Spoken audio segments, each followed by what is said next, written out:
జై శ్రీ మహారాజుకు జై, శ్రీ అశ్వ సూరమణ స్వామి వారికి జై.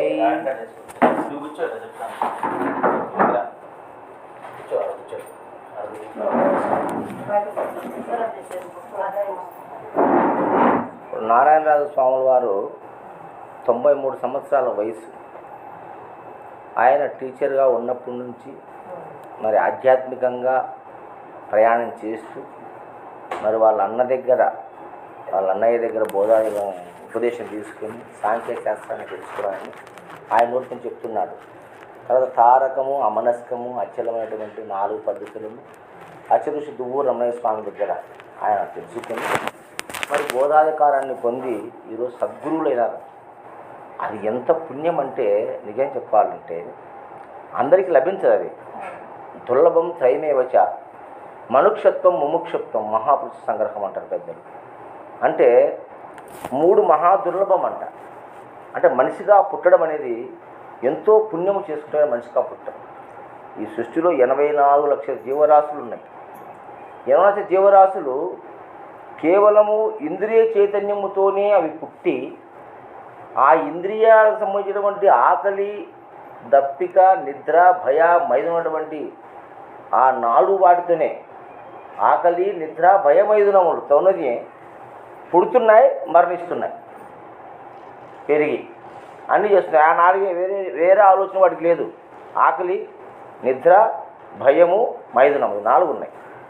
అంటే ప్రకృతి వైపరీత్యాలు కానీ ఇతర జీవులు కానీ మరణం సంభవిస్తుందనే భయం ఉంది. తర్వాత ఆకలి ఉంది, నిద్ర ఉంది, మరి వాటి సంతతిని భూమి మీద వదలడానికి మరి అవి సంకల్పం ఉంది. అంటే మైదునం ఉంది. అంటే తన సంతతిని వృద్ధి చేసుకోవడం కోసమయ్యి అవి సంభోగం చెంది పిల్లలు కంటాండే. అవునా కదా? అవి మాత్రమే, అవి 4. 5వ అంశం వాడికి తెలియదు. ఎందుకు? అవి జంతువులు అన్నారు కాబట్టి. అక్కడి నుంచి మనిషి ఉత్పన్నమైనది. అంటే మనిషికి మనోచైతన్యం అనేది ఒకటి చేస్తా వచ్చింది. వాడికి మనోచైతన్యం లేదు.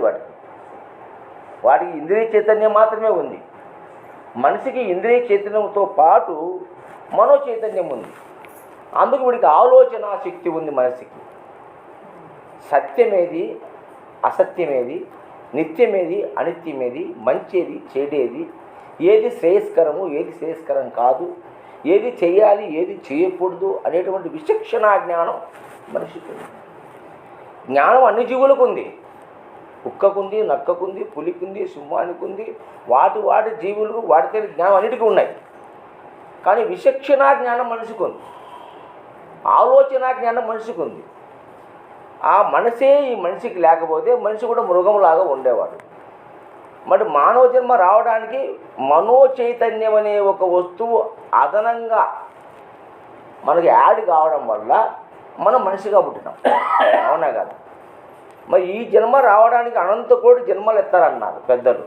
ఊరికి రాదు మానవ జన్మ. అందుకే ఈ జన్మ మీకు దుర్లభమురా, ఓరి సాజన్మ సాకార సద్దునిగలరా, ఈ జన్మ మళ్ళీ మళ్ళీ రాదురా. మనకు మానవ జన్మ వచ్చింది. ఈ జన్మలోని గురువును ఆశ్రయించి, నువ్వు సద్గురువును ఆశ్రయించి జన్మను సార్థకం చేసుకో, మోక్ష ప్రాప్తిని కలిగించుకో అని చెప్తున్నారు.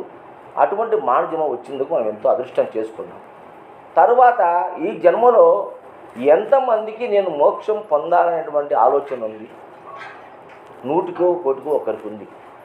ప్రతి ఒక్కరూ పుట్టింది మొదలు సత్యంత వరకు కాంత కనకము క్షేత్రమైనటువంటి ఈ ప్రాపంచిక వస్తువులపైనే, విషయాలపైనే మమకారం పెంచుకొని వాటి కోసమే పరితపిస్తూ, వాటి కోసమే జీవిస్తూ, వాటి కోసమే తన జీవితాన్ని మొత్తం వ్యక్తం చేసుకుంటున్నాడు.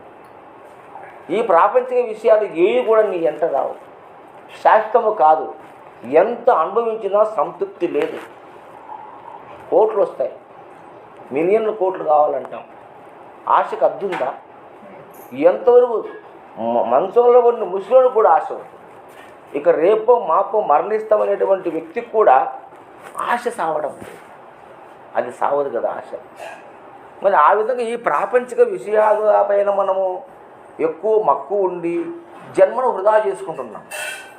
మానవ జన్మ వచ్చింది శ్రేయస్కరమైన జన్మ, కానీ దాన్ని వృధా చేసుకుంటున్నాం. అన్ని జన్మల కన్నా మానవ జన్మ మహోన్నతమైంది అన్నారు పెద్దలంతా కూడా. మహాశక్తిపరుడు మానవుడు ఉన్నారు.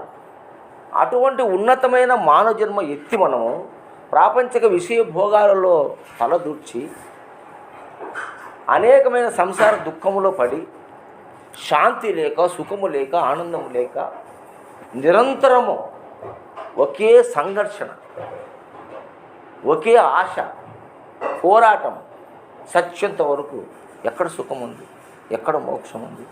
అందుకు పెద్దలు ఈ పరమార్థ తత్వాన్ని తీసుకొచ్చి, నాయన ప్రాపంచిక విషయ భోగాలు శాశ్వతం కాదురా, ఈ దేహంలో పటుత్వం ఉన్నంత వరకేరా. పటుత్వం పోయినప్పుడు మన స్వామిని ఎత్తుకున్నాం 93 సంవత్సరాలు. ఆయన గవర్నమెంట్ పెన్షన్ ఎంత వస్తుంది? ఒక 50,000 పైన వస్తుంది కదా. ఏం చేస్తాడైనా? ఏమైనా చేయగలడు ఆ డబ్బుని? ఇప్పుడు యవనం ఉంటే చేయగలడు, యవనము లేదు. వినడానికి నాకు చెవులు లేవు, వాళ్ళ మాట నాకు వినపడడం లేదంటున్నాడు.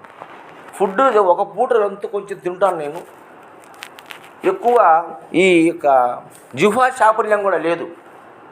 ఏదో ఒకటి పెట్టండి తింటాను, నాకు పలానా రుచులు కావాలా అనే కోరిక లేదు. మరి ఇలా ఇంద్రియాలన్నీ కూడా వయసు అయిపోయే కొద్దీ ఏది పని చేయకుండా పోతుంది కదా. మరి సంపాదించినంత ఏం చేస్తావు నువ్వు? దేనికోసము? మరి బిడ్డలకు బిడ్డలకు బిడ్డలకు బిడ్డలు కూడబెడుతున్నావు. దానివల్ల ఏంటి ప్రయోజనం? నువ్వు పోయేటప్పుడు చిల్లి గవ్వ తీసుకెళ్ళగలవా? లేదు కదా. ఈ జన్మలోనే మోక్ష ప్రాప్తిని పొందడం కోసమే పెద్దలు ఈ యొక్క బ్రహ్మ విద్యను, ఈ ఆధ్యాత్మిక విద్యను, మానవుడు అంటే ఎవరు, సృష్టి అంటే ఏంది, అసలు దేవుడు ఎవరు, ఒక్కరు చెప్పమని సమాధానం. దేవుడు ఎవరో? ఎవరినా దేవుడు అంటే రాముడు అంటారు, లేకపోతే కృష్ణుడు అంటారు, లేకపోతే యేసు అంటాడు, అల్లా అంటాడు, వెంకటేశ్వర స్వామి అంటాడు, సాయిబాబా స్వామి అంటారు. కానీ దేవుడి విషయం ఏమైనా చెప్పగలరా? వాళ్ళతో దేవుళ్ళ కాదు. వాళ్ళందరినీ మనం ఏర్పాటు చేసుకున్నాం. ఇప్పుడు ఉండే 33 కోట్ల దేవతలను మనం ఏర్పాటు చేసుకున్నాం. వాళ్ళు మనం ఏర్పాటు చేయలేం, మనం ఏర్పాటు చేసుకున్నాం. ఎట్లా? భయముతో ఊహించిన దేవుడు. అనాదిగా మొట్టమొదటిసారిగా మానవుడు మాట రానప్పుడు, బట్ట లేనప్పుడు, ఇల్లు వాకి లేనప్పుడు, భార్య బిడ్డలు లేనప్పుడు ఒక జంతువులాగా వాళ్ళు దేశ సంచారం చేసుకుంటూ, ఎక్కడ పడితే అక్కడ తింటూ, ఎక్కడ నిద్ర వస్తే అక్కడ పడుకుంటూ, ఒక ఇల్లు లేదు, వాకిల్ లేదు, సంచార జీవనం గడుపుతున్నప్పుడు వాళ్ళకి ఏ భక్తి లేదు, అక్షర జ్ఞానం లేదు. అట్టి స్థితిలో మనుషులకు 3 రకాల బాధలు ఉన్నాయి. ఆధ్యాత్మిక బాధ, ఆది భౌతిక బాధ, ఆది దైవిక బాధ అనేటువంటి 3 బాధలు ఉన్నాయి. 3 పరితాపాలు ఉన్నాయి మనిషిలో. మనిషికే కాదు, 84 లక్షల జీవరాశులకు ఉన్నాయి. ఏంటవి? ఆధ్యాత్మిక తాపం అనగా తన శరీరములో ఉద్భవించేటి. మనం తల్లి గర్భంలో నుంచి పుట్టినాటి నుండి మరణించే వరకు నీ శ్వాస పనిచేస్తుంది, నీ గుండె పనిచేస్తుంది, నీ ఊపిరితిత్తులు పనిచేస్తున్నాయి, నీ లివర్ పనిచేస్తుంది, నీ కిడ్నీ పనిచేస్తుంది, నీ పేగులు పనిచేస్తున్నాయి, నీ కళ్ళు పనిచేస్తున్నాయి, నీ చెవులు, ముక్కు, నోరు, నాలుక, చర్మము, కాళ్ళు, చేతులు, ఇలా అన్ని ఇంద్రియాలు, 14 ఇంద్రియాలు, అంతర్గత అవయవాలు, అనేకమైనటువంటి అవయవాలు, అణువణువు, కణము ప్రతిరోజు సెకండ్ మారుతూ ఉంది. మన శరీరంలో ప్రతి కణము సెకండ్ మారుతూ ఉంది. అది తెలియదు మనకు. నిరంతరం కృషి చేస్తున్నాయి. ఇదొక యంత్రం. నిరంతరం లోపల కర్మాగారం జరుగుతూ ఉంది. ఇవి పుట్టిన వాళ్ళు చక్కగా పనిచేస్తున్నాయే. ఇవి చేసేటప్పుడు వాటికి అలసట వస్తుంది కదా, వాటికి అరుగుదల ఉంటుంది కదా, వాటికి ఎక్స్పైరీ డేట్ ఉంటుంది కదా. లేదా మనిషికి ఎక్స్పైరీ డేట్ ఉంది కదా.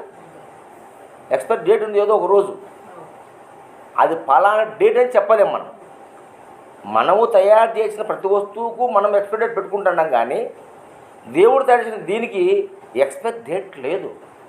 ఎప్పుడు వస్తుందో హఠాత్తుగా వస్తుంది ఎక్స్పైరీ డేట్. రాసి పెట్టి లేడు.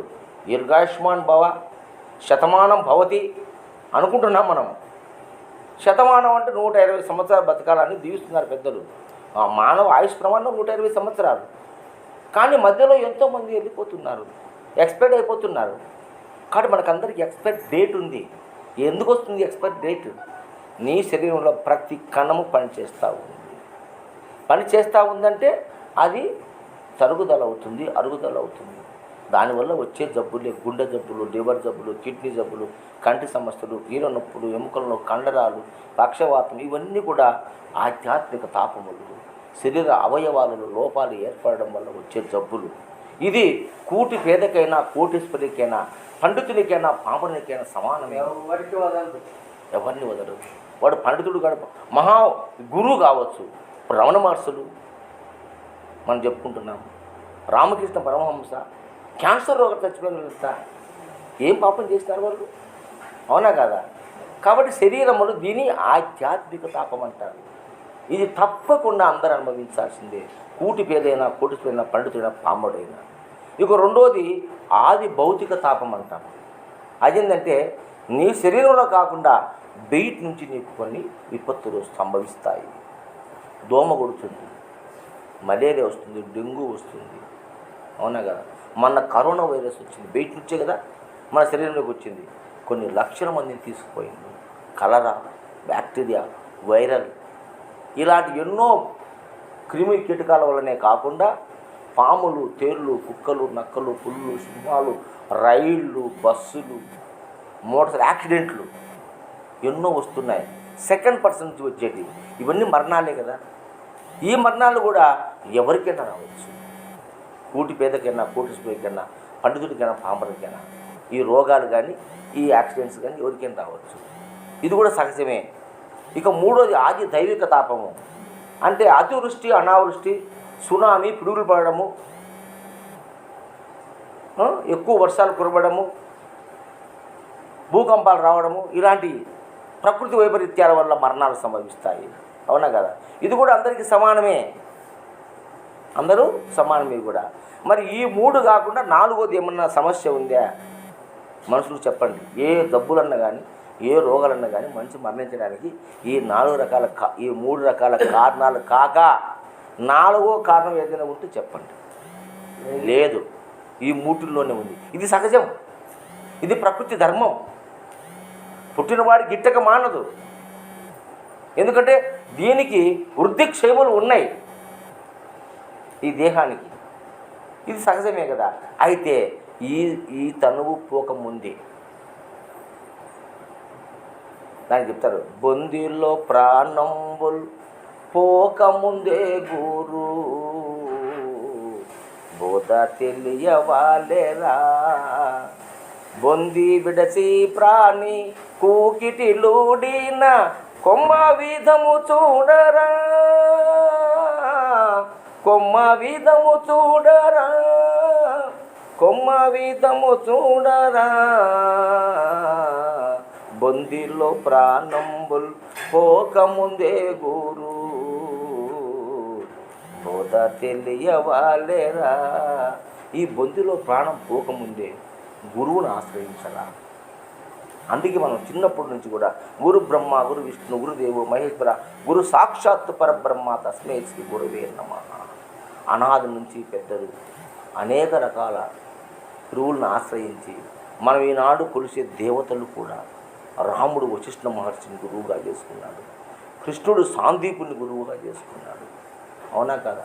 ఇటువంటి మహనీయులంతా మనం పూజించే దేవతలు కూడా మరి గురువులను తీసుకున్న గురువు ద్వారా మోక్షాన్ని పొందినారు. అటువంటి మోక్షము కలిగితే మరు జన్మ లేకుండా నీకు జన్మరహితం అవుతుంది. అప్పుడు మోక్ష ప్రాప్తి కలుగుతుంది. ఈ నరక కూపంలో పడాల్సిన అవసరం ఉంది, అవునా కదా? ఈ వృద్ధి క్షయాలు, బాల్యము, యవ్వనం, వృద్ధాప్యము, రోగపీడితులై చివరికి మరణిస్తున్నారు. ఎంతో పుణ్యఫలము చేసుకుంటే కానీ ఈనాడు 93 సంవత్సరాలు వచ్చిన స్వామి ఎలాంటి దుర్భర పరిస్థితి కలిగించే వ్యాధులతో పీడింపబడకుండా, అవునా కాదా, తన పను తాను చేసుకుంటూ ప్రశాంతంగా నీట్గా శుభ్రంగా ఉన్నాడంటే అదే ఈ వయసులో కొంతమంది మంచాన పడి ఒంటికి దొడ్డికి మంచంలోని పోతూ ఉంటే ఆ ప్రాంగణం అంతా వాసన కొడతా అంటే పక్కన పెట్టేసి అసలు ఫుడ్ పెట్టడానికి కూడా బంధువులు సహకరించక ఏదో పెట్టేస్తుంటే ఎంత నరకం లభిస్తూ ఉన్నారు. మరి ఈనాడు ఇంత సుఖంగా ఉండగలుగుతున్నట్టు ఎన్ని జన్మల పుణ్యం చేసుకుని ఉండాలి. ఆ సద్గురుని ఆశ్రయించి కదా ఆయనకు అంతటువంటి గొప్ప మహోన్నతమైనటువంటి జన్మ బ్రతుకు ఇచ్చినాడు భగవంతుడు. కాబట్టి ఎవరైనా సరే గురువు ఒక్కడే నీ జన్మను సరిగా నడిపించి ముక్తి సామ్రాజ్యములు ఎరిగించి ఎతలు మాన్పును ధరలో ఇక ఎంతమంది దేవుళ్ళు ఉన్నా తెలిపెదరా నీ మేలుకు ఒక మాట అయినా. ఎంతమంది దేవుళ్ళను ఆ దేవుళ్ళని మనము కల్పించుకున్నాము. అట్లాంటి త్రివిధ తాపములైనటువంటి జబ్బులతో మనుషులు చచ్చిపోవడం వల్ల ఎందుకు మరణిస్తున్నాడు మనిషి చిన్న వయసులో అంటే కుమారుడు తండ్రికి తలకూరు పెట్టాలి, కానీ కుమారునికి తండ్రి తలకూరు పెడుతున్నాడు. ఎందుకు సంభవిస్తుంది ఇలాంటిది అని ఆలోచన చేసినప్పుడు ఆనాటి కాలంలో కొందరు పెద్దలు ఏదో ఒక దైవశక్తి ఉంది, ఆ శక్తికే కారణమవుతుందని చెప్పేసి ఒక శక్తిని భయముతో ఊహించిందే దేవుడు. ఈనాడు మీరు కొలిసే దేవులందరూ కూడా భయముతో ఊహించిన వాళ్ళు. ఆ భయాన్ని తీసేసి నిజ దైవ తత్వాన్ని తెలిపేవాడు గురువు. నిజమైన దేవుడు ఉన్నాడు ఒక దేవుడు, ఆ దేవుడిని దర్శింపజేస్తాడు గురువు. ఈనాడు మనం కొలిసే దేవుళ్ళు కాదు, ఇవన్నీ మనం ఏర్పాటు చేసుకున్నాం. మన భయముతో మనమే కథలు రాసుకున్నాం, మనమే రామాయణం రాసుకున్నాం, మనమే భారతం రాసుకున్నాము, కృష్ణుని పాత్ర మనమే క్రియేట్ చేసినాము, రాముని పాత్ర మనమే క్రియేట్ చేసినాము, కథలు రాసినాం, వాళ్ళకి భార్యలను సృష్టించినాం, ఎన్నో చేసినాం. మరి వాళ్ళకి మనం మొక్కుతున్నాం పోతున్నాం. ఏమని చెప్తాడు? నీచే మొలచబడి నీచే పేరు ప్రతిష్టలు గాయింపబడి నీచే పూజింపబడి రాయి నీకేమిచ్చునురా? ఆ రాయి ఏమొస్తుందిరా నీకు?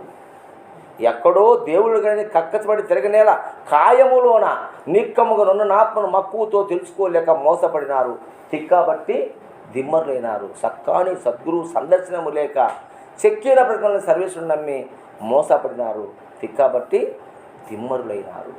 కాబట్టి నీలో దైవం ఉన్నాడు. బ్రహ్మంగారు చెప్పారు, చిల్లర రాళ్లకు ముక్కుతూ ఉంటే చిత్తము చెడురా హరే హరే, చిత్తము లోపల చిన్మయ మూర్తిని చూసి తరించితే సరే సరే. ఈనాడు నువ్వు కొలిసే దేవుళ్ళందరినీ నువ్వే క్రియేట్ చేసుకున్నావయ్యా, నువ్వే క్రియేట్ చేసుకున్న భయముతో. కానీ నిజమైన దేవుడు ఉన్నాడు, ఆయనకు చావు పుట్టుక లేడు, పుట్టేవాడు కాదు గిట్టేవాడు కాదు, నిర్గుణుడు నిరాకారుడు నిరంజనుడు. ఇందాక శతనామాలు చెప్తాం.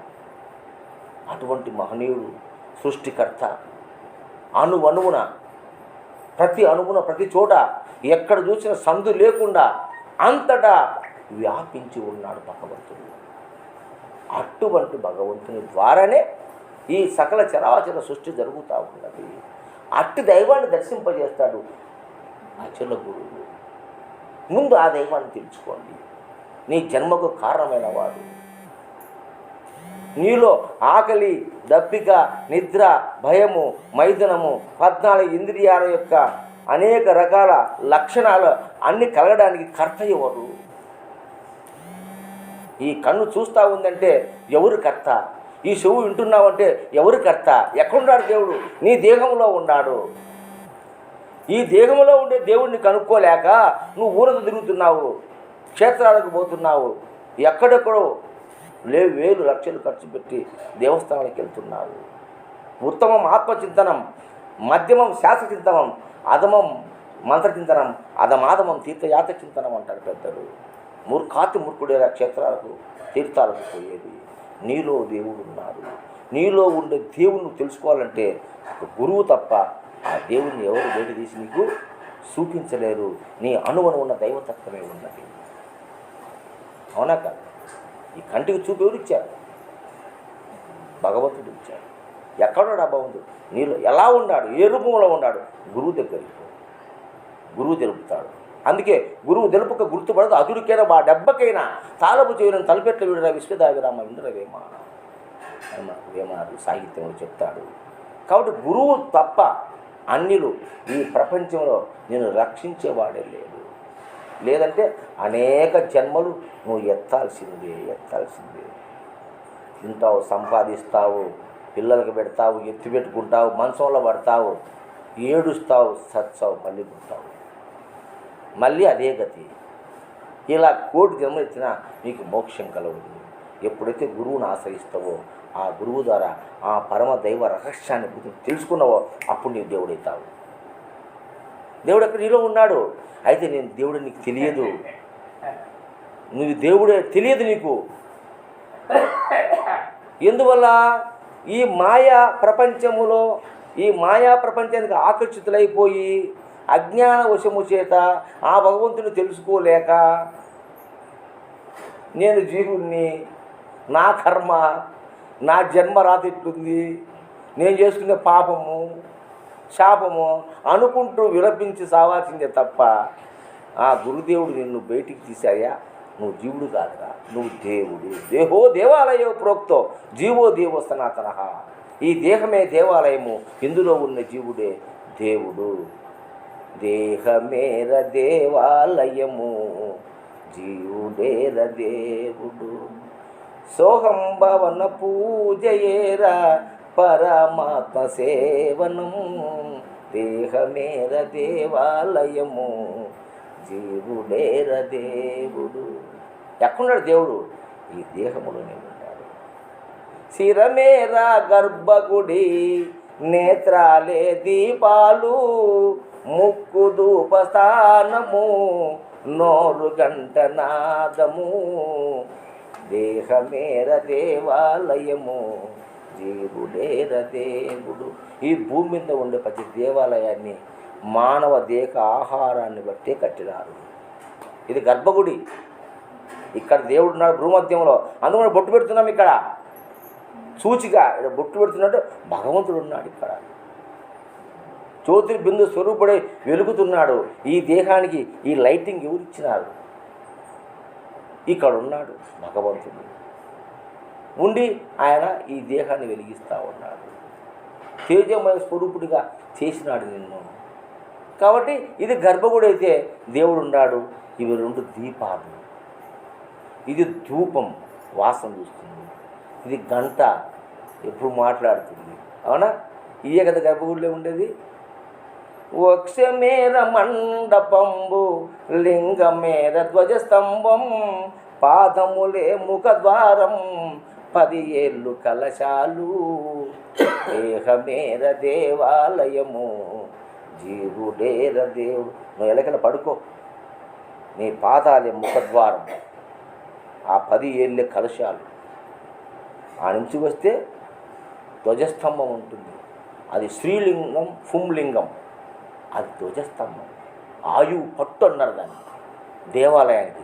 అట్టే స్త్రీకైనా పురుషుకైనా ఆ శ్రీలింగం పుంలింగం అనేటువంటిదే ఆయువు పట్టు, అది ధ్వజస్తంభం. తర్వాత బొడ్డురాయి, తర్వాత ఉదయస్థానం మండపం, తర్వాత గర్భగుడి లేకపోతాం. ఈ దేహంలోనే ఉంది కదా దేవాలయం, ఇందులో ఉండే జీవుడే దేవుడు. కానీ ఆ రహస్యాన్ని, ఇటువంటి రహస్యం ఒకటి కాదు, కళ్ళు గురువు కాడ పోయి కూర్చుంటే ఒక ప్రవాహంలాగా ఎనీ డౌట్ ఆధ్యాత్మికంగా కానీ ప్రపంచపరంగా కానీ పరమార్థపరంగా కానీ ఎటువంటి సంశయము లేకుండా చేస్తాడు గురుదేవుడు. శరణాగతులకు శిష్యుని కరుణాంబుత దృష్టి చేత కడు మోదమును ముప్పిరుగుణ మృదు వాక్యములను పరమదారుడుకు భర్త వినుమను సంశయం ఇంకా బాధింపడను. పరిపూర్ణం ఒకటి, నెరుకనది ఒకటి. పరిపూర్ణ మెరుకను ఎరిగి ఎరుకను వీడు. నాయనా శిష్య, ఏమీ లేదని ప్రపంచంలో ఉన్నది రెండే, ఒకటి భగవంతుడు, రెండు నీవు. భగవంతుని నేను ఇద్దరిని నేను చూపిస్తా, నేను తెలుపుతా. నీ సర్వ సమస్యలు రహితమవుతాయి. సద్గురు శరణం భవభయహరణం. సద్గురు పాదాలు ఏదైతే పట్టినవో ఆనాడే నీలో భయం అనేది, ఏ భయము? దొంగల భయం కాదు, మళ్ళీ జన్మ భయం పోతుంది నీకు. Any time ready. ఎప్పుడు వస్తావు? పోదాం. ఎప్పుడైనా మన ఊరికి మనం పోవడానికి మనకు భయం ఎందుకు? ఈ కుళ్ళిపోయిన ఈ దేహంలో పడి సావడం ఎందుకు? ఏది ఆ రహస్యం తెలిసే. అది తెలియకపోతే దీని మీద మమ్మకారంతోనే దీంట్లోనే ఉంటావు. మనసానైనా అన్నీ ఉంటావు. ఎవరైనా హాస్పిటల్ చూపించరా, నన్ను బాగా చేయరా, నాకు రోగం బాగా చేయరా, నేను చచ్చిపోతాడరా అని భంగపోతావు, వేడుకుంటావు. ఎందుకు? అది తెలియదు కాబట్టి. అది తెలిసిందే దీనికి శిక్షం వదిలేస్తాం. దీంతో మీరు ఉంటే పోతాం, అవసరం లేదు. ఎందుకో ఈ బోధను అనుసరించినటువంటి వాడిని ఎప్పుడు అగ్ని మేస్తూనే ఉంటుంది. కానీ పూజా పునస్కారాలు మామూలుగా ఇవన్నీ చేస్తూ ఉంటారు కదా, మరి వాళ్ళకెందుకు వాళ్ళ కోరికలు. నాకు అది కావాలా, ఇది కావాలా, నాకు సంతానం కావాలా, నాకు పెళ్ళం కావాలా, ఆస్తిపాస్తులు కావాలా, ఆస్తిపాస్తులు కావాలా, వాడిని మోసం చేయాలా, వాని ఆస్తి నాకు రావాలా, ఇటువంటి ఆలోచన. ఈ బోధలోకి వచ్చిన తర్వాత అవన్నీ ఏం లేవు. అన్నీ ఇది మాయా స్వరూపం అటువంటి తెలిసిన తర్వాత ఇంకా నీవు కూడా మాయా స్వరూపమే. కాబట్టి నీకు సావు, నేను సస్తానే అటువంటిది ఆలోచన ఎప్పుడూ ఉండదు. ఆ జన్మ రహస్యాన్ని, ఆ మరణ రహస్యాన్ని గురువు తేటతెల్లం చేస్తాడు. గురువు చెప్పిన తర్వాత ఇంకా నీవు ఎవడు? ప్రొద్దున పుట్టావు నీవు, మధ్యాహ్నం వరకు పెరిగినావు, సాయంత్రం వరకు ఉన్నావు, రాత్రి చచ్చావు. మరి పొద్దున్నే పడుతున్నావు. ఎక్కడెక్కడ ఎవడు పడుతున్నాడు? ఇది ఎట్లా పుడుతున్నాడు? మళ్ళీ అంతా నిన్నటిదంతా నెమరేసుకుంటూ మళ్ళీ ఉదయాన్నే పుడుతున్నావు మర్చిపోకుండా. కాబట్టి మనసు కాబట్టి 3 అవస్థలలో తిరుగుతూ ఉంది ఈ యొక్క జీవతత్వం. కాబట్టి పొద్దున అయ్యేంత లోపల మామూలుగా ఎట్ట చెప్తారు? అన్నము సూక్ష్మాంశము మనస్సు, ఎన్నగా నీరంబు ప్రాణం, ఈ రెండెన్నడు కలయవో నాడే సున్నసుమి ఎరుక మాట సుగుణ సంపన్న. ఈ రెండు కలిసే జ్ఞానం పుడతా ఉంది. ఏది? ఈ మనస్సు, ఈ ప్రాణం. ఒక జాగ్రత్తావస్థలోనే తెల్లవారిన తర్వాత మనకు పొద్దున అక్కడ సూర్యుడు పుట్టే లోపల మనం కూడా పుడుతున్నాం. కాబట్టి అధిపతుడు ఎవడంటే ఈ కన్నులకు అధిపతి సూర్యుడు. వాడు పుడితే మనం పుడుతున్నాం, వాడు మునిగితే మనం కూడా మునిగిపోతున్నాం. రాత్రి నిద్రపోతున్నాం కదా, అయితే ఎక్కడ పోతున్నావు నువ్వు? నీ విషయం తెలుసుకోవాలి మొట్టమొదటిది. నీ జన్మ వచ్చిన దానికి నీ తెలుసుకునేదానికే వచ్చినావు నువ్వు. కానీ ఈ భ్రాంతిలో పడి చచ్చి మునిగిపోయినావు. వాయిస్ తగ్గదు, అది తగ్గింది. లేకపోతే ఆయన మైక్ అవసరం లేదు. మైక్ అవసరం లేదు. స్వామి కూడా కరెంటు పోతే కనుక నారాయణరాజు పిలిచాడంట అన్నాడు కాదరాబాదర్లో. మైక్ అవసరం ఆయన చెప్తే అందరికి వినపడుతుంది. ఒక విషయం జరిగింది నాకు. ఎన్ని గండాలు తగ్గిపోతా ఉందో ఏం కథో నాకు. చాలా గండాలు పోయినాయి ఆటోమేటిక్గా. 15 రోజుల క్రితం మా నందవరం ఇది ఎమ్మెగనూరికి పోయినా. మా బంధువుల ఇంటికి మా అన్నదమ్మలు ఉంటే వాళ్ళ దగ్గరికి పోయినా. బాగా మాడి మీద ఉన్నది, తాపలు ఎక్కినాను. బాగా అక్కడ మామూలుగా వాళ్ళు పానీయం ఇస్తే తాగినాను. మామూలుగా కిందికి దిగాను. ఈ కింద మామూలుగా 2 అవస్థలు, 2 మెటలు ఉన్నాయన్నమాట.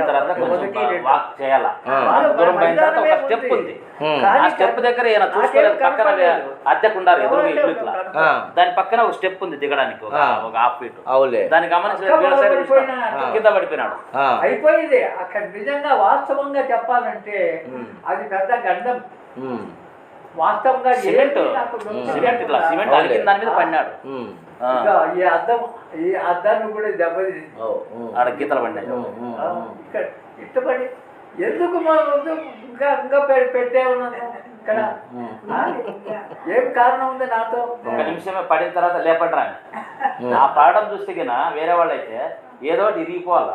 వయసు అయిన వాళ్ళకి ఎముకలు మాత్రమే ఉన్నాయి. తోలు ఎముకలే ఉంది, కండలే ఉన్నాయి. అవునవును. కానీ ఎక్కడ పడితే ఎదిగిపోతాయి ఇవి. మరి ఎవరు రక్షిస్తారు ఇది అంటే ఆ గురుదేవుడే రక్షిస్తాడు. అతను తీసుకుపోయేవాడు అతనే, రక్షించేవాడు అతనే. నమ్మకం అటు భగవంతుని మీద నమ్మకం ఎట్లా ఉంటుందో, గురుదేవుని మీద కూడా ఆ రకమైనటువంటి నమ్మకం ఎవరికి ఉంటుందో గురుడు కనిపించే దేవుడు కదా. ఈ జన్మ యొక్క రహస్యాన్ని చెప్పిన పరమశివుడు సాక్షాత్తు ఏ గురువు. దేవుడు చెప్పినాడు నీకు? ఆ, ఏ దేవుడని చెప్పినాడా నీ జన్మ యొక్క రహస్యాన్ని? ఎవరు చెప్పారు? ఆ గురుదేవుడు చెప్పినాడు కాబట్టి అంతకంటే గొప్పది ఇంకా ప్రపంచంలో ఎవడు లేడు. ఆ దైవ రహస్యాన్ని ఎప్పుడు తెలుసుకుంటావో అప్పుడు నీలో ఉండే భ్రమలన్నీ కాబట్టి పూర్తిగా పోయి అప్పుడు అంతవరకు అర్థం కాదు. నువ్వు ఎక్కడున్నావు? నువ్వు గురుపాదం పట్టింది, గురుపదేశం పొందింది అర్థమే కాదు.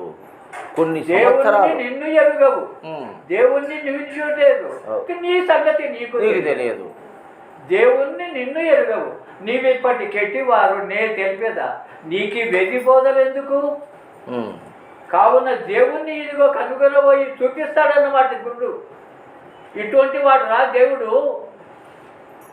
ఆ దేవుడిలో ఎట్లా ఉంటావు నువ్వు? నేను లెక్క వెదకి ఆవలు ముచ్చటి అడుగుపోయి చెప్పేదా? తర్వాత విషయాన్ని నన్ను అడుగురా, నీకు సంశయం లేకుండా చెప్తాడన్నమాట. ప్రత్యక్ష ప్రమాణాలతో నీకు నిరూపణ చేసి చెప్తున్నాడు దేవుడు.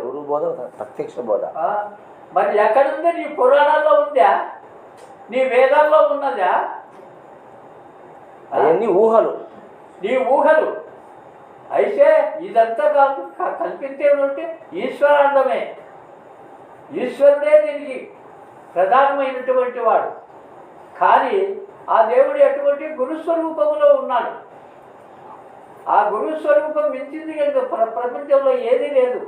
పదమాదంతా దేవుడు మనం కల్పించుకున్నటువంటి దేవుడు. ఇదంతా మన కోరికలు. మన కోరికలు తీర్చాలనుకుంటే శుంకలమ్మ, మారమ్మ, యాదమ్మ, విఘ్నేశ్వరుడు, అవి కూడా మన బుద్ధిలో పుట్టిన దేవుళ్ళని కూడా.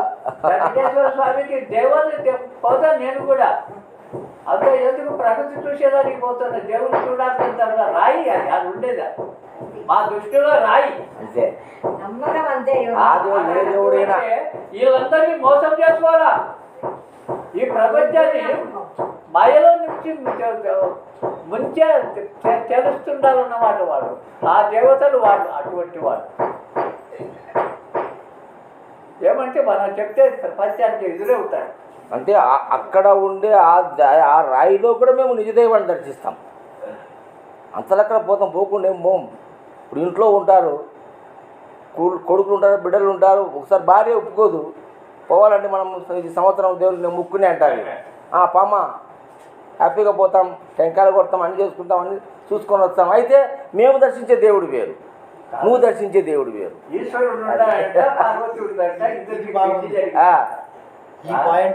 అంతే మరి, దేనికి వ్యతిరేకం కాదు.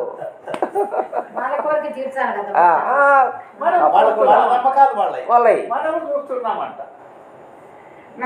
శిష్యులు కాలేదు నాయన, శిష్యులు చేసుకోలేదు ఎవరిని.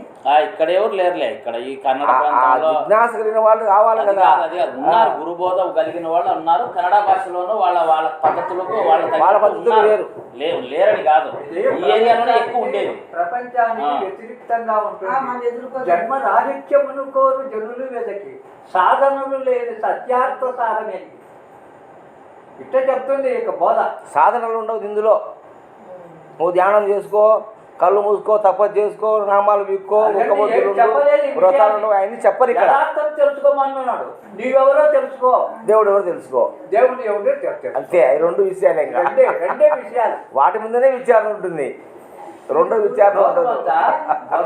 తయారైందమ్మా ఇది దేవత. ఈ ఎరుక ఎటువంటి లక్షణం అంటే 4 రకాలైనటువంటి తత్వములు ఉంది ఇది. అఖండ ఎరుక, కేవలముని ఎరుక, మిశ్రమ ఎరుక,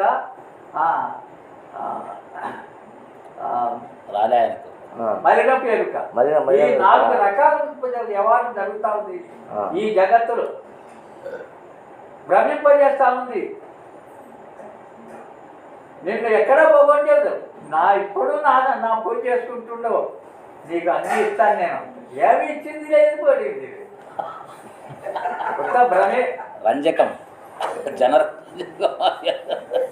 జనాలకు చిక్కబట్టి చస్తున్నారు. చిక్కబట్టి దిమ్మలేదంటే దూరదర్శన్ అంటే ఒకటి మనం ఇక్కడ ఏమంటే ఫస్ట్ మనకు ప్రాప్తం ఉండాలా.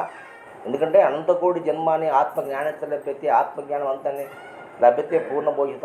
పరిపూర్ణ గురువు చేయాలంటే ఎన్నో జన్మల పుణ్య ఫలం ఉంటేనే మనం అక్కడ పోగలుగుతాం, లేకపోతే పోలేమన్నమాట. అయితే పొరపాటున నువ్వు తెలుసుకోవాలన్నటువంటి ఆలోచనలో కలిగిందా, పోయినవా నీ జన్మ ధన్యమైనట్టే. ఇంకా ఎందుకంటే ప్రపంచమంతా మొత్తం దేవుడి కోసం సత్సండి అందరూ. అది దేవుడు తెలియదు ఎవరికి, ఏదో ఒక రూపంలో చూడాలనేది దేవుడు తెలిస్తే కదా నీకు. దేవుడు తెలిస్తే కదా నీకు. తెలియడంలే ఆ రహస్యం చేస్తున్నాడో నేను చేయాలి గురువే. ఆ రహస్యం చెప్పింది గురువే. లేదు పూర్వజన్మ సుఖం కావాలి రావాలనుకుంటే కూడా పూర్వజన్మంలో అంతా ఇంత పుణ్యం ఉండాలి. ఈ బోధనకి వచ్చేదానికి మార్గం ఉంటుంది.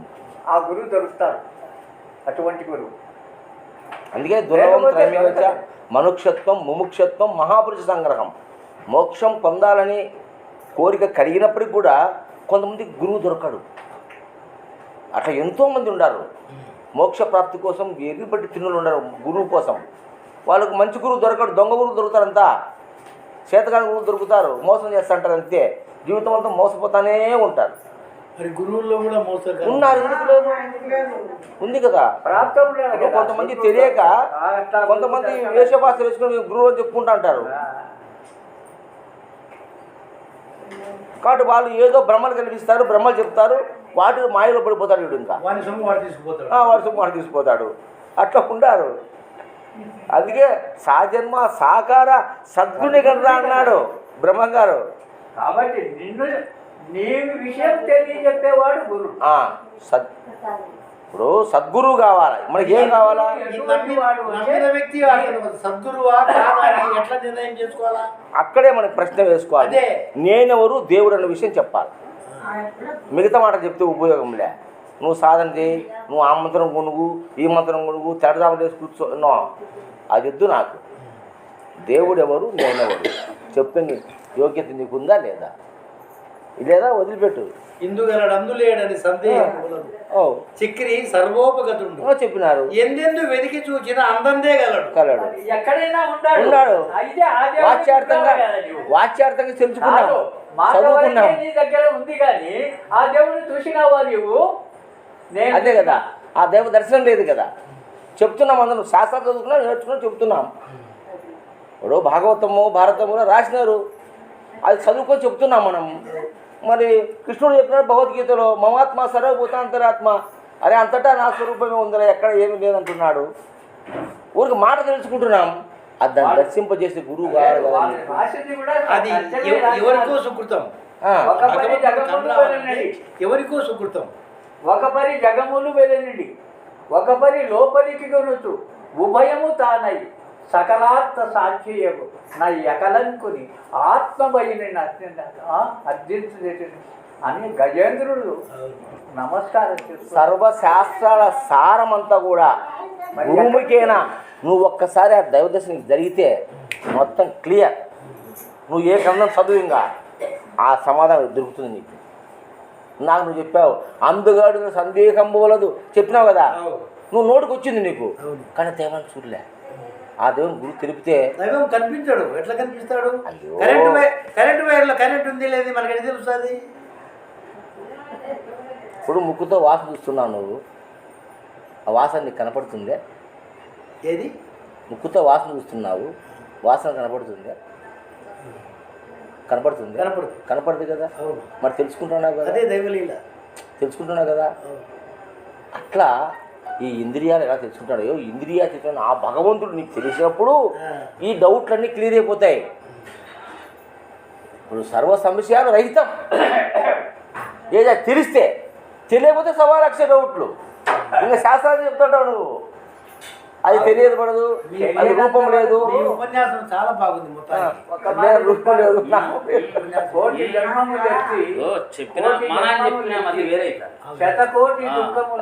మనం ఒక ఆకర్షణ అనేది నీ యొక్క కూర్చునే వాళ్ళను లేకుండా కూర్చోబెడతాము. అది మా ఆయన కూడా చెప్తాడు, సద్గురు కృప.